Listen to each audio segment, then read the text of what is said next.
स्वामी परीक्षा घेतात तेव्हा या गोष्टी होतात. या गोष्टी तुमच्यासोबत किंवा तुमच्या घरात सुद्धा होत असतील तर समजून जा की स्वामींची परीक्षा सुरू आहे आणि या परीक्षेत तुम्हाला उत्तीर्ण व्हायचं आहे. मित्रांनो, जेव्हा आपण स्वामींच्या एक मठात केंद्रात जातो, आपण सेवा सुरू करतो आणि मग आपल्याला असं वाटतं की माझ्या अडचणी कमी व्हायच्या तर जाऊ द्या, पण ह्या अडचणी तर वाढता आहेत.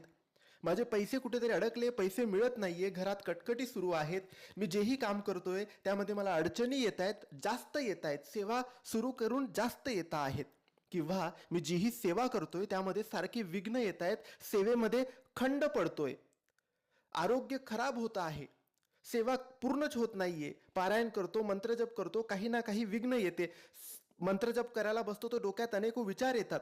हीच असते स्वामींची परीक्षा. आणि या परीक्षेत आपल्याला उत्तीर्ण व्हायचे, सगळ्या गोष्टी बाजूला ठेवून सेवा पूर्ण करायची आहे. स्वामी फळ नक्की देतात.